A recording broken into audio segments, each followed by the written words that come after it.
ನಮಸ್ಕಾರ ವೀಕ್ಷಕರೇ, lead news ವಿಶೇಷ ಕಾರ್ಯಕ್ರಮಕ್ಕೆ ಸ್ವಾಗತ. ನಾನು ನವೀನ್ ಕಿಲಾರ್ಲಹಳ್ಳಿ.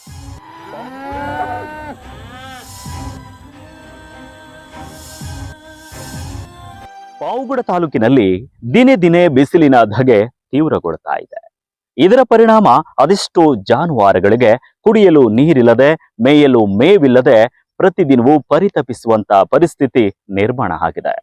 ಒಂದ್ ಕಡೆ ಅದೆಷ್ಟೋ ರೈತರು, ಸಾರ್ವಜನಿಕರು ಸಂಕಷ್ಟಕ್ಕೀಡಾಗಿ ಕೂತಿದ್ರೆ, ಮತ್ತೊಂದ್ ಕಡೆ ಬೆಟ್ಟ ಗುಡ್ಡಗಳಲ್ಲಿ, ಅರಣ್ಯ ಪ್ರದೇಶದಲ್ಲಿ ಮೇಯಲು ಮೇವಿಲ್ಲದೆ, ಕುಡಿಯಲು ನೀರಿಲ್ಲದೆ ಕಾಡು ಪ್ರಾಣಿಗಳು ಊರೊಳಗೆ ಬರುವಂತ ಪರಿಸ್ಥಿತಿಯಲ್ಲಿ ಜನರು ಕಂಗಲಾಗಿ ಕುಳಿತಿದ್ದಾರೆ. ಈ ಕುರಿತು ಒಂದು ವರದಿ ಇದೆ, ನೋಡ್ಕೊಂಡು ಬನ್ನಿ.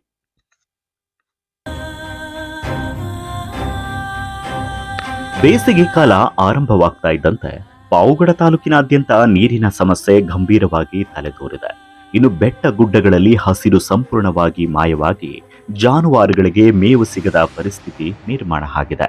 ಪಶು ಇಲಾಖೆ ಅಂಕಿ ಅಂಶಗಳ ಪ್ರಕಾರ ಪಾವಗಡ ತಾಲೂಕಿನಲ್ಲಿ 27,495 ದನಗಳಿದ್ರೆ 10,742 ಎಮ್ಮೆಗಳು, 1,65,972 ಕುರಿಗಳು ಹಾಗೂ 42,348 ಮೇಕೆಗಳು, ಹಾಗೆ 7,000ಕ್ಕೂ ಹೆಚ್ಚು ಬೀದಿ ನಾಯಿಗಳು ಇವೆ. ಇಷ್ಟೊಂದು ಸಂಖ್ಯೆಯ ಜಾನುವಾರುಗಳಿಗೆ ನೀರು ಮತ್ತು ಆಹಾರ ಒದಗಿಸುವುದು ಈಗ ದೊಡ್ಡ ಸವಾಲಾಗಿದೆ. ಕುಡಿಯಲು ನೀರಿಲ್ಲದೆ, ತಿನ್ನಲು ಮೇವು ಇಲ್ಲದೆ ಜಾನುವಾರುಗಳು ನರಳುತ್ತಿವೆ.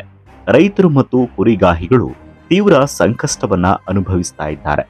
ಜಾನುವಾರುಗಳೇ ನಮ್ಮ ಬದುಕು, ಆದರೆ ಈಗ ಅವುಗಳನ್ನ ಉಳಿಸಿಕೊಳ್ಳಲು ಸಾಧ್ಯವಾಗುತ್ತಿಲ್ಲ ಎಂಬುದು ಅವರ ಕರುಳಿನ ಕೂಗು.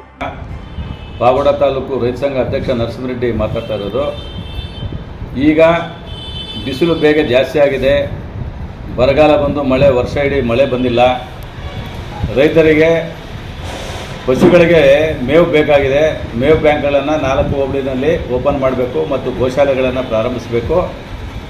ಮತ್ತು ರೈತರಿಗೆ ನೀರು ಕುಡಿಸೋದಕ್ಕೆ ಪ್ರತಿ ಪಂಚಾಯತಿಯಲ್ಲಿ, ಪ್ರತಿ ಹಳ್ಳಿಗೂ ಕೂಡ ನೀರಿನ ತೊಟ್ಟಿಗಳನ್ನು ಹೊಸದಾಗಿ ನಿರ್ಮಾಣ ಮಾಡಬೇಕು.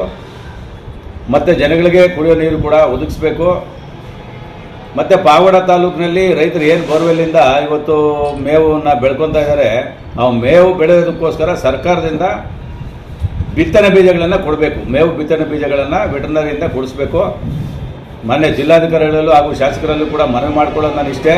ಪಾವಗಡ ತಾಲೂಕು ಬರಗಾಲಕ್ಕೆ ತುತ್ತಾಗಿದೆ. ರೈತರು ಇವತ್ತು ಆತ್ಮಹತ್ಯೆ ಮಾಡಿಕೊಡ್ತಕ್ಕಂಥ ಸಂದರ್ಭಕ್ಕೆ ಹೋಗಿದ್ದಾರೆ. ಪಶುಗಳನ್ನ ಉಳಿಸ್ಕೋಬೇಕು, ನಾವು ಉಳಿಬೇಕು. ಇನ್ನೊಂದೆಡೆ ಕಾಡು ಪ್ರದೇಶಗಳಲ್ಲೂ ಪರಿಸ್ಥಿತಿ ಗಂಭೀರವಾಗಿದೆ. ಚಿರತೆ, ಕರಡಿ, ನರಿ, ನವಿಲು, ಜಿಂಕೆ ಸೇರಿದಂತೆ ಹಲವು ಕಾಡು ಪ್ರಾಣಿಗಳು ನೀರು ಮತ್ತು ಆಹಾರಕ್ಕಾಗಿ ಊರುಗಳತ್ತ ಬರುತ್ತಿವೆ. ಇದರಿಂದ ಜನರಲ್ಲಿ ಭಯದ ವಾತಾವರಣ ನಿರ್ಮಾಣವಾಗಿದೆ. ವಿಶೇಷವಾಗಿ ಮಕ್ಕಳು ಮತ್ತು ಮಹಿಳೆಯರು ಹೊರಗೆ ಹೋಗಲು ಹೆದರುವ ಪರಿಸ್ಥಿತಿ ಉಂಟಾಗಿದೆ. ಈ ಹಿನ್ನೆಲೆಯಲ್ಲಿ ಸ್ಥಳೀಯರು ಹಾಗೂ ರೈತರು ಆಡಳಿತಕ್ಕೆ ಆಗ್ರಹ ಮಾಡ್ತಿದ್ದಾರೆ. ತಾಲೂಕಿನಲ್ಲಿ ಇವತ್ತು ಮಳೆ ಇಲ್ಲದ ಕೆರೆ ಕುಂಟೆಗಳಲ್ಲಿ ತುಂಬ ಅಭಾವವಾಗಿ ಇವತ್ತು ದನಗಳಿಗೂ ಮತ್ತು ಕುರಿ ದನಗಳಿಗೆ ನೀರಿಲ್ಲ ಕುಡಿಯೋಕ್ಕೆ. ಅಂಥ ಸಂದರ್ಭ ಇದ್ದಾಗ ಸರ್ಕಾರ ತಕ್ಷಣವೇ ಗ್ರಾಮ ಪಂಚಾಯಿತಿಯಲ್ಲಿ ಮತ್ತು ಇಲ್ಲಿ ಕೆರೆ ಕಟ್ಟಿಗಳಲ್ಲಿ ಮರಳು ಮತ್ತು ನೆರಳಿರೋ ಕಡೆ ಒಂದು ತೊಟ್ಟಿಗಳನ್ನು ಮಾಡಿ ಒಂದು ಕನಿಷ್ಠ ಒಂದು 300-400 ನೀರು ಕುಡಿಯೋಂಥ ಕುರಿಗಳಿಗೆ ಒಂದು ಅನುಕೂಲ ಮಾಡಬೇಕು. ಮತ್ತು ಒಂದು 100 ರಾಸುಗಳು ಬರ್ತಾವೆ ನೀರುಗಳಿಂದ, ಅವಕ್ಕೆ ಅನುಕೂಲ ಮಾಡಿಕೊಡ್ಬೇಕು ನೀರು ಕುಡಿಯೋದಕ್ಕೆ. ಮತ್ತು ಈಗಾಗಲೇ ಅಡವಿ ಜೀವನ ರೈತರು ತೋಟಗಳಿಗೆ ಬರ್ತಾ ಇದ್ದಾವೆ, ನೆರಿ ಮತ್ತು ಕರಡಿಗಳು. ತಕ್ಷಣ ಅವಕ್ಕೆ ಅರಣ್ಯ ಆಫೀಸಿಗೆ ಬರ್ತೈತದು. ತಕ್ಷಣ ಅವಕ್ಕೆ ಬೆಟ್ಟದ ಬದ್ದಡಿಯಲ್ಲಿ ಬೋರ್ ಹಾಕ್ಸಿ ಅವಕ್ಕೆ ನೀರು ನೆರಳು ಕೊಟ್ಟರೆ ಅವು ರೈತರ ಹೊಲಕ್ಕೆ ಬಂದು ರೈತರ ಮೇಲೆ ದಾಳಿ ಮಾಡೋದು ಅವಕಾಶ ತಪ್ಪೈತೆ ಅಂತ ಹೇಳಿ ನಮ್ಮ ಪಾವಗಡ ತಾಲೂಕಿನಲ್ಲಿ ತುಂಬ ಅಭಾವ ಇರೋದ್ರಿಂದ 4 ಹೋಬಳಿಯಲ್ಲಿ ಪ್ರತಿಯೊಂದು ಗ್ರಾಮ ಪಂಚಾಯಿತಿಯಲ್ಲಿ ಹಳ್ಳಿಗೂ ಒಂದು 2 ತೊಟ್ಟಿ ಕಟ್ಟಿದೆ. ದನ, ಕರುಗಳು, ಕುರಿ, ಮೇಕೆ ನೀರು ಕುಡಿದು ನೆಮ್ಮದಿಯಾಗಿರುತ್ತೆ ಅಂತ ಈ ಸರ್ಕಾರಕ್ಕೆ ಒಂದು ಎಚ್ಚರಿಕೆಯನ್ನು ಕೊಡ್ತಾರೆ. ತಕ್ಷಣವೇ ಮೇವು ಕೇಂದ್ರಗಳನ್ನು ಆರಂಭಿಸಬೇಕು.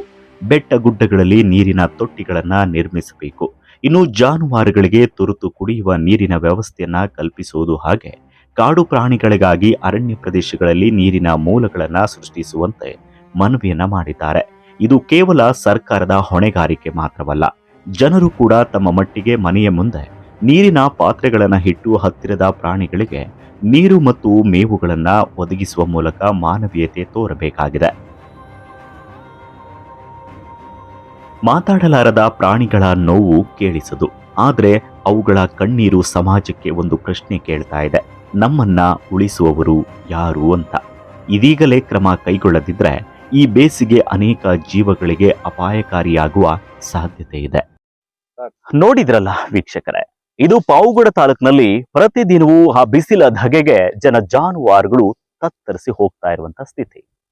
ಇದು ಹೀಗೆ ಬಿಟ್ರೆ ಇನ್ನಷ್ಟು ತೀವ್ರತೆ ಪಡ್ಕೊಂಡು ಸಾವು ನೋವಿನ ನಡುವೆ ಹೋರಾಟ ಮಾಡುವಂತ ಸ್ಥಿತಿ ಕೂಡ ನಿರ್ಮಾಣ ಆಗುತ್ತೆ.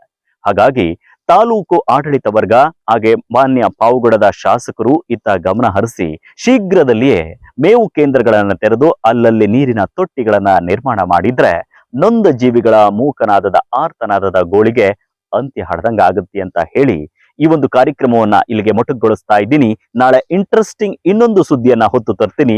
ಅಲ್ಲಿವರೆಗೂ ಕಾಯ್ತಾ ಇರಿ. ನಮಸ್ಕಾರ.